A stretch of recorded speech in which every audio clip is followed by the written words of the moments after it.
What you need to keep in mind about the left is that while many of these leftists that I'm talking about are my age, a lot of the support they get are from people who are 20 who don't know anything about this. They were 10 years old during Occupy Wall Street. They don't know.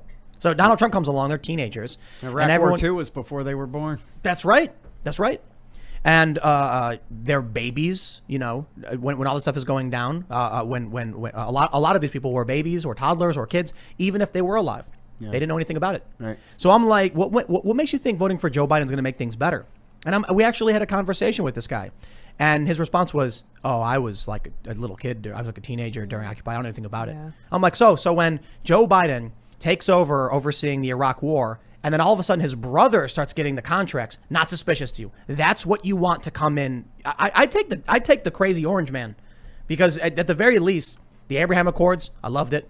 He wasn't perfect. Firing Tomahawk missiles, very bad. John Bolton, very bad. Trying to any degree to get troops out of the Middle East, I was like, I'll take what I can get. Instead, we get the neocon establishment again. This time, it's Biden. He's sitting in his little wheelchair with his blanket on his lap, going as they just pull the trigger for him, and they just as soon as he gets in, what do we get? Missile strikes in Syria. Unsurprising, but anyway, I want to. Let's fight about the Abraham Accords. You don't like the Abraham Accords? No, not at all. Why not? Well, first of all, they're not any kind of peace deal. They're economic deals. Yeah, the UAE and Bahrain and Sudan and Morocco, none of them were at war with Israel. UAE and Sudan declared war on Israel in '67, but didn't send any troops. So these aren't really peace deals. What these are is sell out the Palestinians on the American taxpayers' dime deals. But weren't you saying before that the trade deals with China would be beneficial and help keep things simmered down and prevent conflict? Sure, except there's just hasn't been any conflict to prevent between Morocco and Israel. It's not and just so that. What's happened is it's planes flying over Israel and flying over these countries to and from. I mean, it's normalizing economics. It's like the first step towards stabilizing the region. Yeah, but you had to buy a bunch of F-35s for the UAE in order to get them to do it. And the real purpose of it is not generating peace. And these guys have all been working together with the Israelis all along anyway, unofficially. What it really is they're selling out the Palestinians. Because the deal had always been that these Arab states would not normalize relations with Israel until they gave the Palestinians an independent state or equal rights within Israel. And they didn't do that. And then what happened was Jared Kushner went over there and said, what's your price? I have the American people's money in my pocket. I can spend as much of it as I want. So what will it cost, Tim, for you to sell out the Palestinians? And they said, well, we'll take some F-35s and we'll take some more of your tax money and whatever. Why should I care about Palestine? Well, Mohammed Atta crashed Flight 11 into the North Tower as revenge for what the Israelis were doing in Palestine and in Lebanon. So it's actually an argument. Damn terror war off. It's an argument for us to not be involved. It's an argument for us absolutely to not be involved. But the thing is, we are involved. The U.S. backs everything that the Israelis do, and always have. I mentioned this when Cassandra came on the show. Cassandra Fairbanks. She's very anti-war, and she was like, you're going to hear a lot of propaganda about why China's doing this, that, or otherwise, and we should not go to war. It's none of our business. And I'm like, I don't really have an argument for that. It's like, are we going to get involved in every single conflict? So for me, it's like, what can we do to remove ourselves from these situations to a greater degree? Yeah. As soon as Biden gets in, the funding for both sides to various degrees resumes and conflict lights back up, and that's good for imperialism for the United States. It's an excuse now to put more military into the Middle East. Oh no, it's destabilizing. Oh, there's war and conflict. Instead, we should just be like, sure, maybe it cost money, maybe we provided weapons and stuff. I don't know the answers, man. I just know under Trump, we were closer to getting out of these wars, no new wars, and Trump actually trying to pull troops out. And it was the establishment cronies lying to the American people about the troops in Syria and trying to stop this from happening. Right. So I look at it like trade normalization, peace deals, recognition of Israel, the less conflict, the better, and get our troops out and be done with it. I think you're conflating. Him trying to get out of Iraq and Syria and Afghanistan is one thing. His Israel policy was absolutely horrible and made everything that much worse. He recognized Israel's absolutely illegal seizure of the Golan Heights and their illegal annexation of it in 1981 and said, just on a whim, I recognize it officially now. It's fine. Then he moved the American embassy from Tel Aviv to Jerusalem, which is an important symbolic move, meaning that America now recognizes all of Jerusalem as a single unified city under Jewish control, when the law says that East Jerusalem is illegally occupied by the Israelis. And Trump just said, well, screw that. And what that did was it negated even the possibility of there being an independent Palestinian state with East Jerusalem as its capital. And it also raises the very important question of whether Jewish extremists are going to destroy the Al-Aqsa Mosque and rebuild the Third Temple and start sacrificing animals and start World War III. I think Trump didn't care at all about any of it. Well, he cared about Sheldon Adelson giving him money for the Republican Party. But Sheldon Adelson gave him what? Like $50 million? That's chump change to Donald Trump. He could have paid for his own entire reelection and the entire Republican Party's reelection and told Sheldon Adelson to go to hell. He said it was a mistake for him to hire John Bolton. Oh, yeah. John Bolton called him from Sheldon Adelson's office in Las Vegas and said, probably guess where why. I am right now? I want a job. And Trump gave him the job. That's right. He should have told him to go to hell. Absolutely. Who's Sheldon Adelson? Well, he's dead now, thank goodness, but he was an extremely important mega donor and hardcore Zionist in America. He said his only regret was that he joined the U.S. Army instead of the IDF.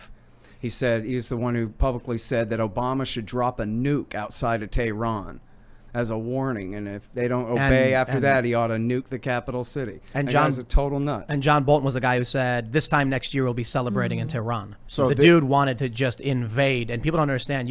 Iran is not some tiny, country. People don't understand the geographics. But I don't have all the answers. I don't know everything about all of these conflicts. Well, take a look at what they did with Morocco for this Abraham Accord. As they call them all the Abraham Accords. I think it's originally only Bahrain and UAE, but then you lump in Sudan and Morocco. Well, Morocco has been illegal occupying the northern part of Western Sahara for like 20 years, and Trump went, go ahead, you can have it. Right. So this is the liberal, but hold on, rules-based world order that America's supposedly enforcing. But the rules don't apply to us. They don't apply to our friends. We can do whatever we want. The Israelis are in violation of the Fourth Geneva Convention by transferring their civilian population into occupied territory.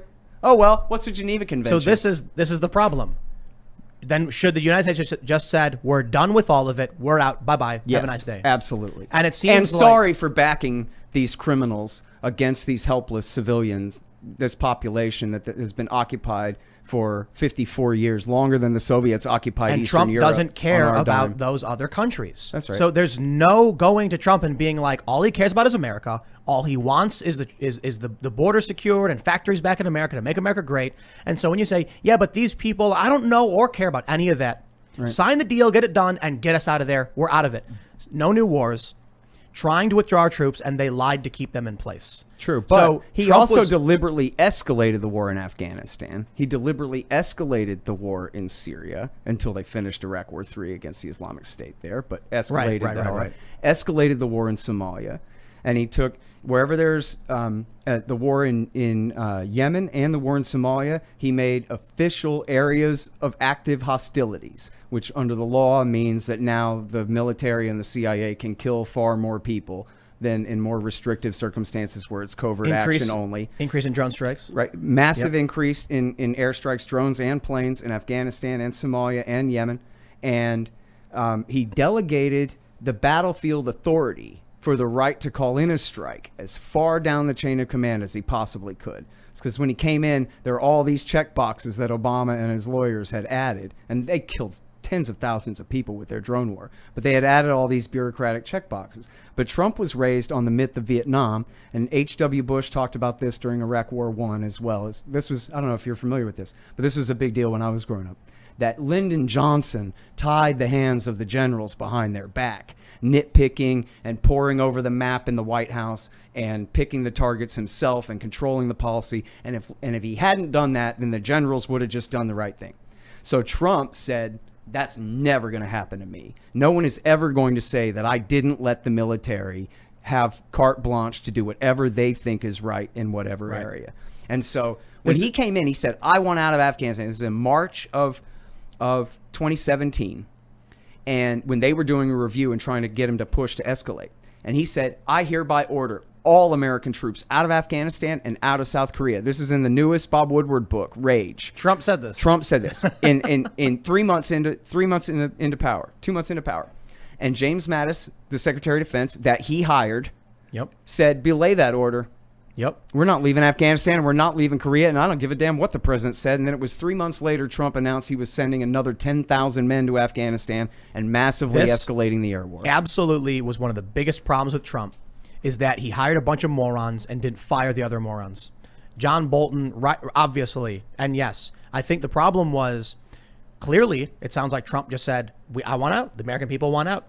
But he was he was surrounded by people that he should not have trusted. And he gave them power. Including Bannon, right? Including his own people, right? He obviously could not trust McMaster and Mattis, but he couldn't trust Bannon either. And this is in, I forget if this is in Fire and Fury or Fear by Woodward, one or the other of those. I don't necessarily trust the guy, but... Well, no, but it's horse's mouth stuff. So it's like when Mattis tells Woodward, and that's when I said, don't do what the president said. You can pretty much believe that. You know what I mean? Is that treason? And well, certainly it's criminal insubordination. I don't know exactly which law in the military code of uniform Trump hired justice. Too many morons, yeah. But see, Bannon made the deal. Bannon made the deal with Mattis that, listen, we'll shut up about Afghanistan if you guys promise to get worse on China.